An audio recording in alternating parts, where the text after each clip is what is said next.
안녕하세요. 감동사연 채널 왈칵입니다. 꾸준히 한국과 각별한 인연이 있는 외국인분들의 이야기를 생생하게 전달하는 데 힘쓰도록 하겠습니다. 오늘의 사연자분 소개해드리겠습니다. 안녕하세요. 안녕하세요. 저는 텍사스의 어느 작은 마을에서 살고 있는 카일리라고 합니다. 제가 살고 있는 이 텍사스는 여름의 기온이 40도까지 올라가는 동네입니다. 정말 미친 듯이 더워서 보통은 여름에 외출을 잘하지 않는 곳이죠. 그런 곳에서 재작년 2월에 대한파가 왔었던 적이 있습니다. 텍사스뿐만이 아니라 미국 전역에 이례적인 혹한이 몰아닥쳤었죠. 그때 제가 겪었던 일을 이야기해보고자 합니다. 텍사스 한파가 엄청 심했다는 뉴스 기사를 본 적이 있어요. 어떤 일을 겪으셨나요? 사실 텍사스는 아까도 말했다시피 여름에 엄청 더운 곳이에요. 그래서인지 겨울에도 비교적 온화한 기후를 가지고 있죠.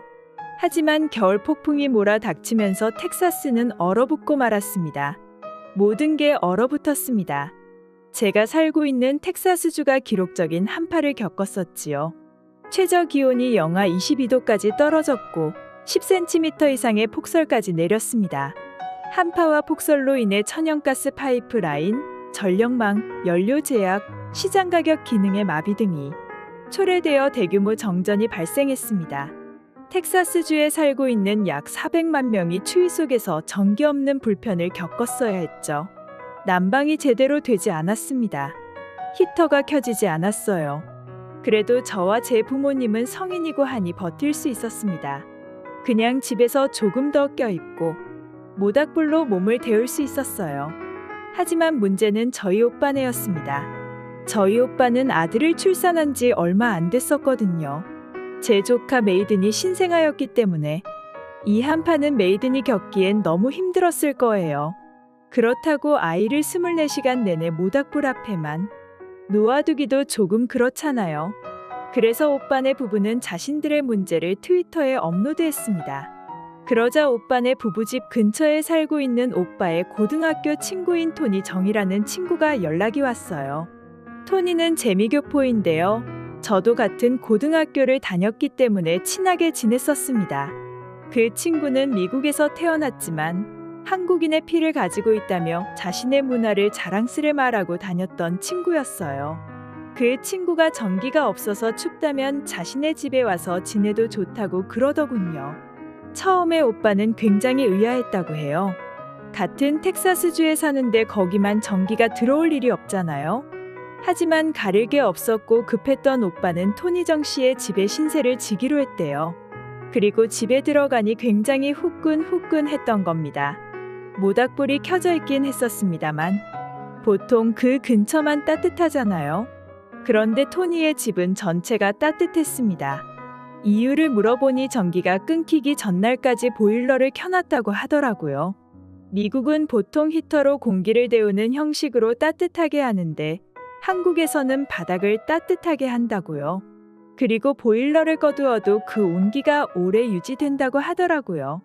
미국에서 한국식 보일러를 어떻게 만들었는지도 참 신기했습니다.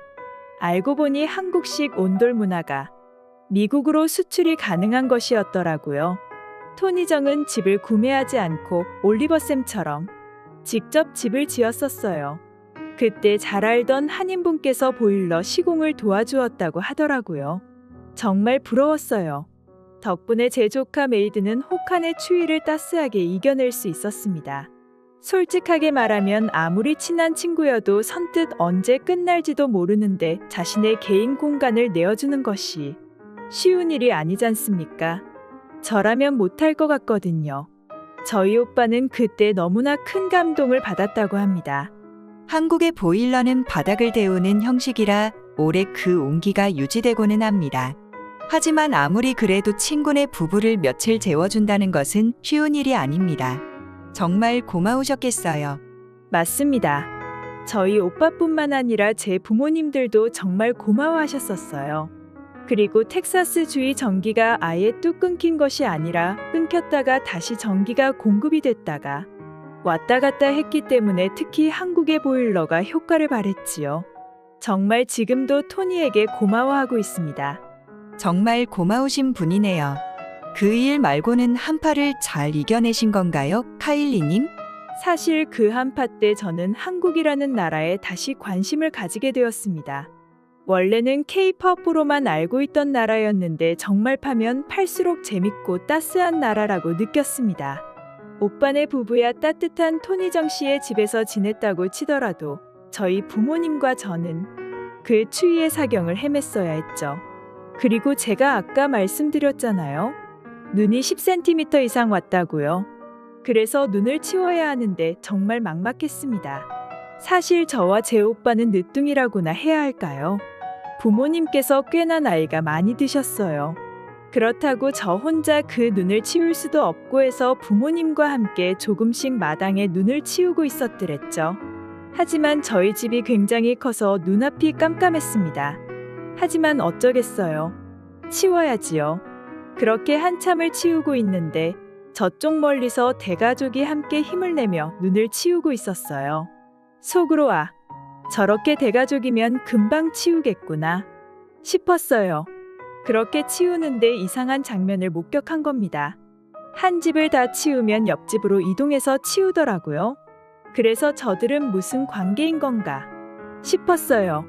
그러다가 한 청년이 다가왔고 자신을 한국인이라 소개하며 눈 치우는 것을 도와주겠다고 하더라고요. 저는 솔직히 왜 도와주는지 몰랐어요.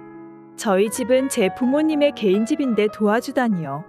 하지만 다른 한인분들도 오더니 여럿이서 치우면 빨리 끝낼 수 있다고 하며 성큼 삽을 들고 와서 눈을 퍼기 시작했어요.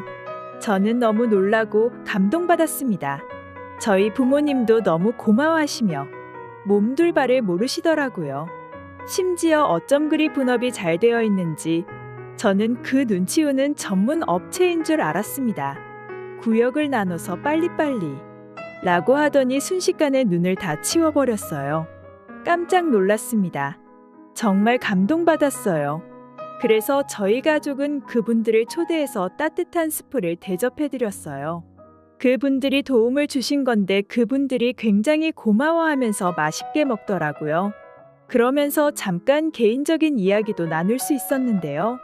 타지에서 살면서 힘든 점이 많이 있는데 한국인들끼리 커뮤니티가 잘 되어 있어서 서로 미국 생활 팁을 얻거나 서로가 필요할 때 도움을 많이 준다고 하더라고요.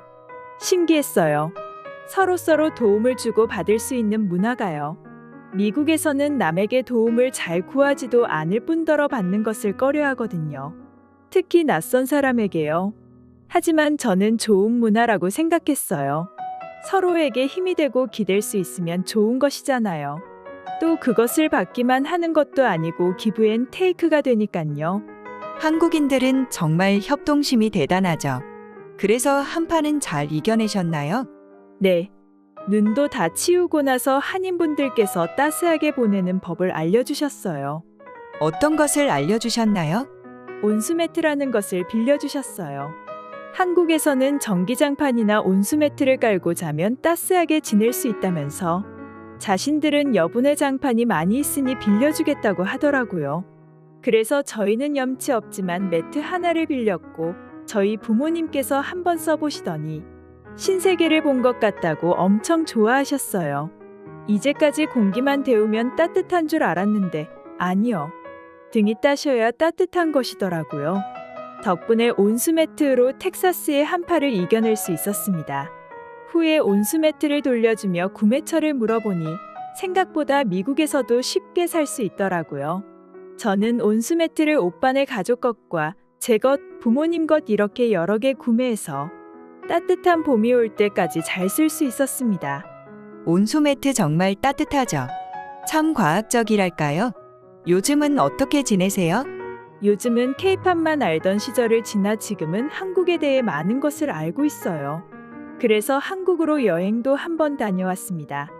한국에 다녀오니 제가 인터넷으로만 보던 것과 또 다르더군요. 정말 새로운 동양의 문화를 배웠습니다. 한국의 덕후가 될 것 같습니다. 오늘 사연 들어주셔서 감사합니다. 네, 카일리님 추운 혹한을 이겨내시느라 고생 많으셨습니다. 앞으로도 한국을 계속해서 사랑해 주시길 바랍니다. 오늘의 사연 감사합니다. 지금까지 감동사연 채널 왈칵이었습니다. 감사합니다.